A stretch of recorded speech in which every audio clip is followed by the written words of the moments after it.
once again, welcome to the Mental Health Hub. Today, I want to look again at the issue of substance use or addiction, where one gets to the point of getting addicted to a substance of choice. I look at this from a way of trying to understand what really would underlie or what would make somebody get to the extent of getting addicted or using substances to the extent of getting addicted. Why is it this important? To really help us to know how to deal with the issues that would predispose or make somebody develop addiction, or to help us also know that we can manage it. We can be able to cope, or we can be able to treat substance use disorders.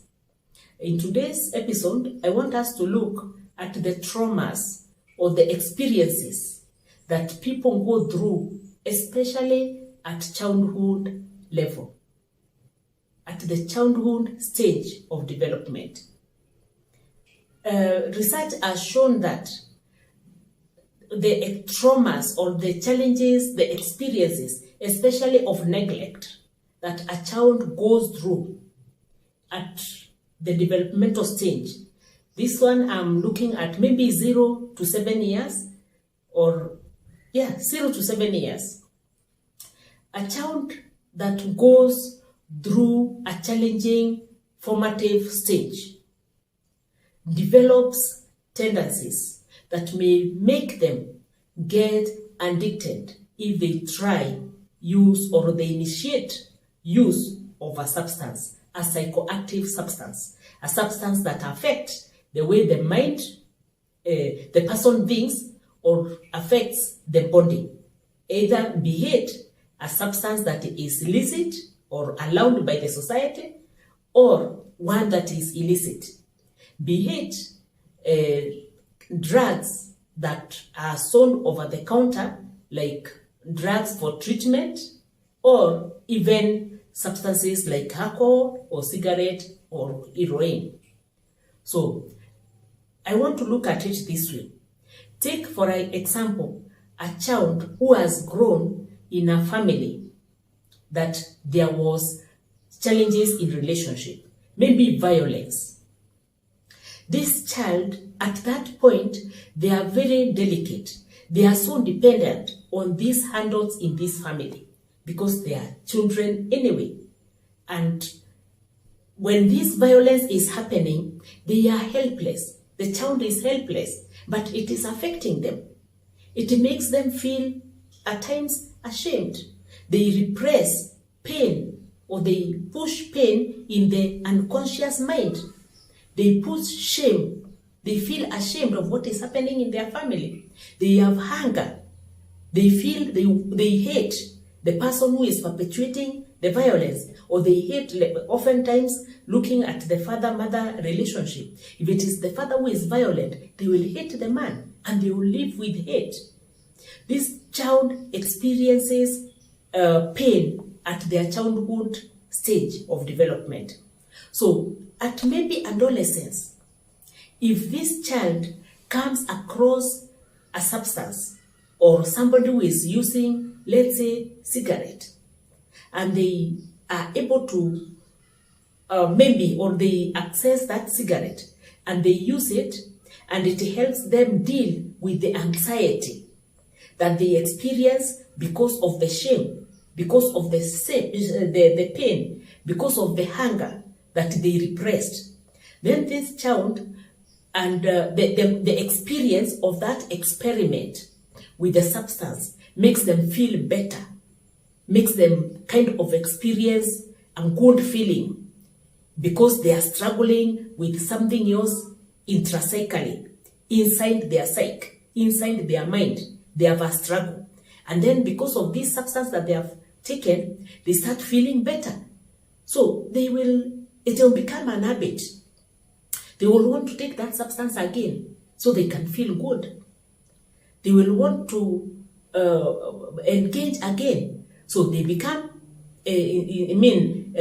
instrumental users of the substance. Anytime I feel anxious, I think the alcohol will make me feel better.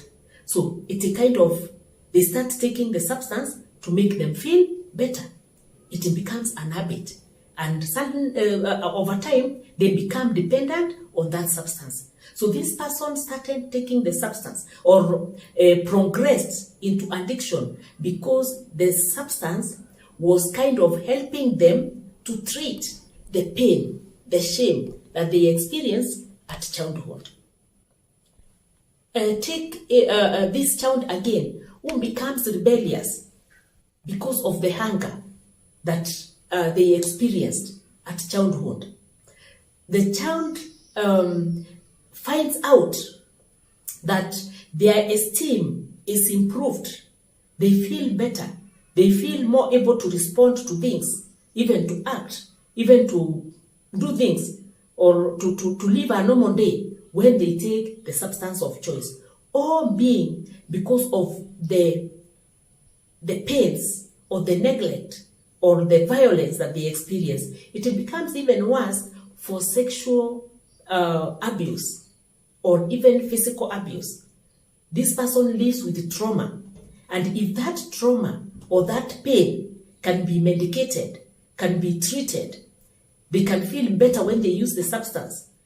They will definitely take it more and more and more and more until they get addicted.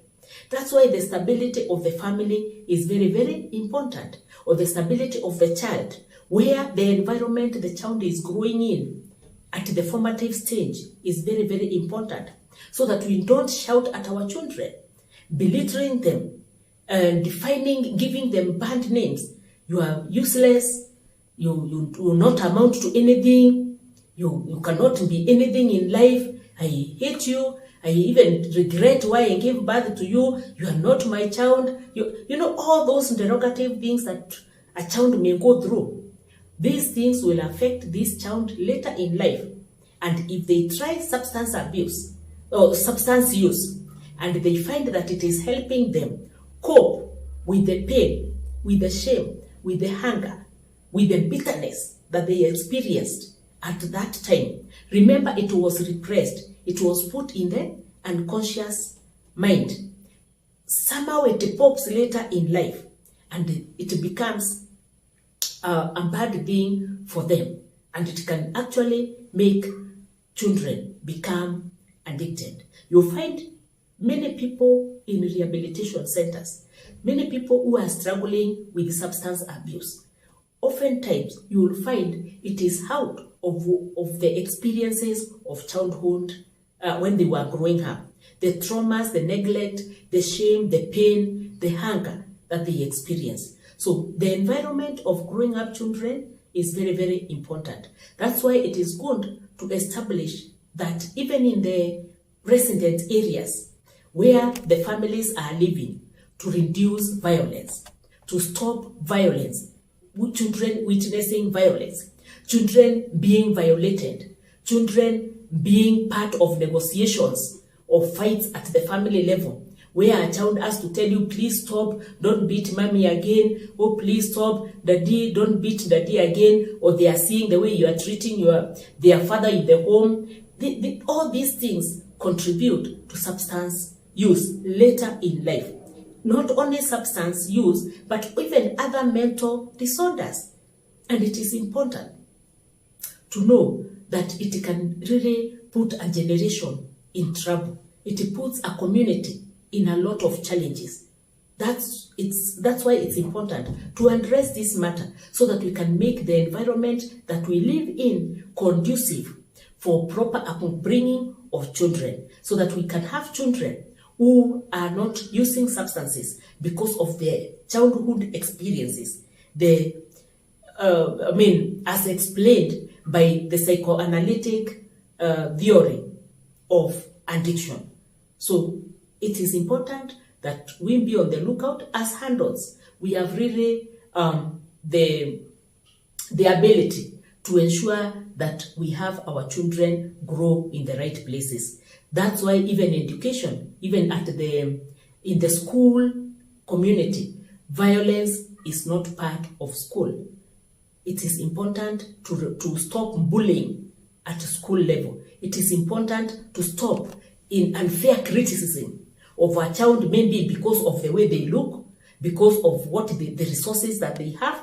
Maybe they are not able to afford a book, so you find that they are being shouted at, being told the way your parents are irresponsible, being told that you come from a very poor family. You see, the child represses all that pain, and it is not their choice that they find themselves in that situation.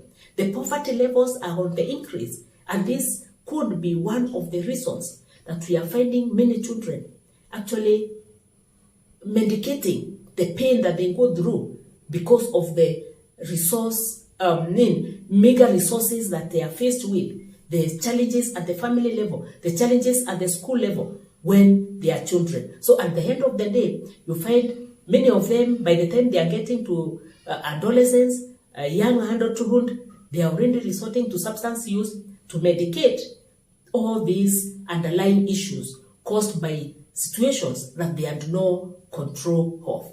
So as adults, as responsible parents, as a responsible society, we have a responsibility to protect our children from becoming dependent on substances, either by the decisions we make, the actions we take, or the inactions that we put them through when they are growing up. Thank you, and I hope that information will be able to help you understand what is happening, either at the family level or even yourself, where you evaluate and say, hey, this is what is happening. I can actually relate with the fact that this began. It's not a choice that I have made to be what I am today, and it can help you in recovery from substance use disorders or even any other mental disorder that could have a causality or could have its origin in neglect or experiences of childhood experiences.